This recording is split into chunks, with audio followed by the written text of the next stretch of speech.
Déclaration du Parti gabonais du progrès, Parti du peuple, se tiendra toujours et se tient aux côtés des travailleurs gabonais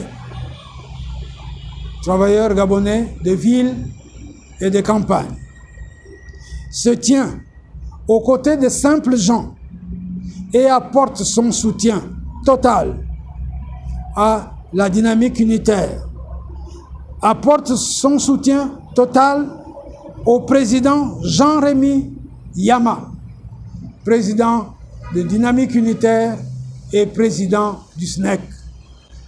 Le PGP appelle les militants progressistes à être avec leurs frères et sœurs de Dynamique Unitaire dans toute action entreprise pour la défense et la libération de notre frère Jean-Rémy Yama.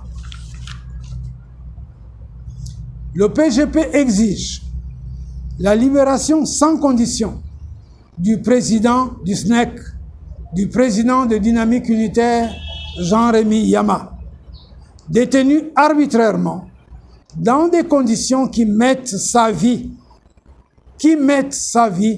en danger. Aujourd'hui, plus qu'hier, l'État est engagé,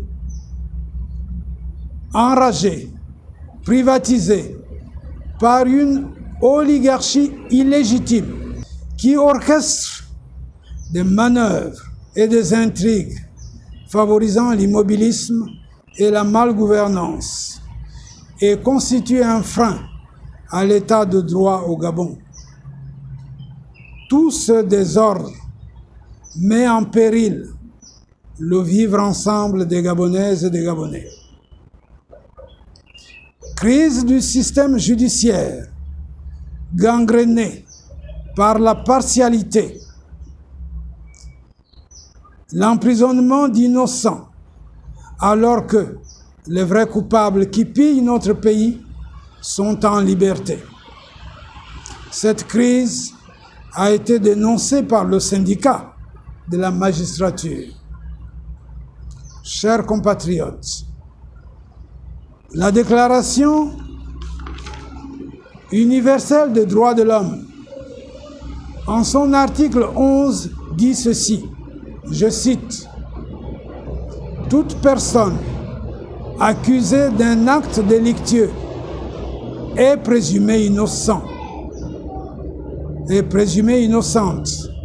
jusqu'à ce que sa culpabilité soit prouvée au cours d'un procès public où toutes les garanties nécessaires à sa défense lui auront été assurées. »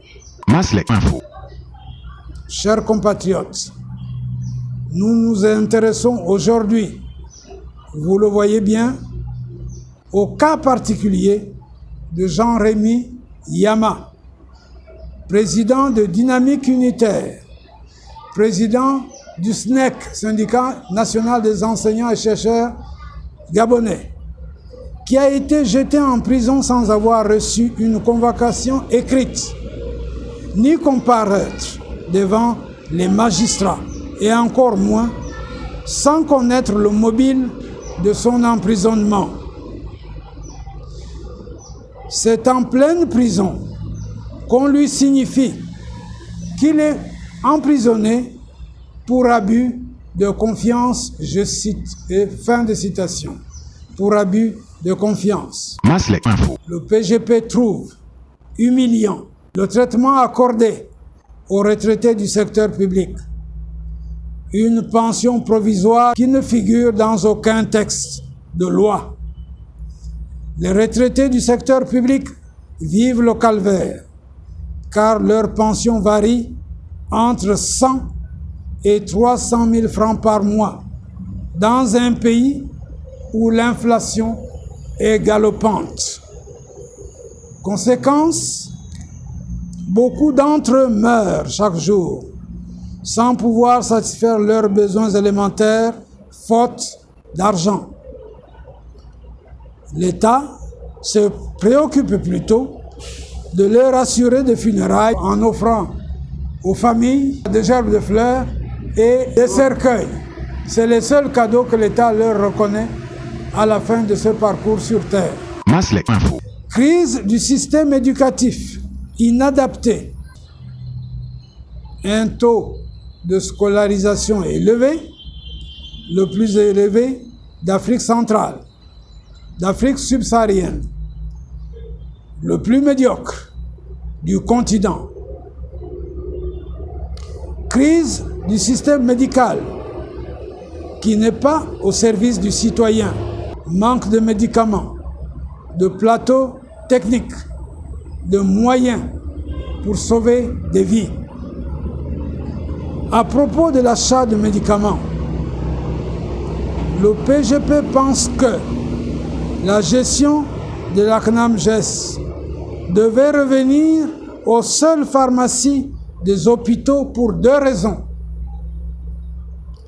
Première raison, l'approvisionnement rationnel et régulier en médicaments dans nos hôpitaux.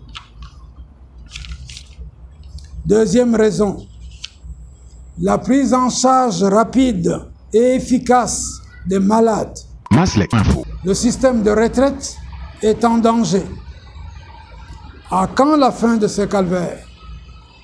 À quand l'arrimage des pensions au nouveau système de rémunération pourtant adopté? À quand le paiement de l'indemnité de services rendus aux fonctionnaires retraités?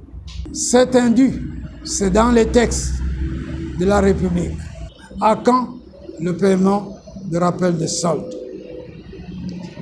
Toutes ces interrogations tombent dans les oreilles de sourds que notre gouvernement dit de la République. Et la misère continue avec la mort à la fin. Vous êtes sur Maslek Info.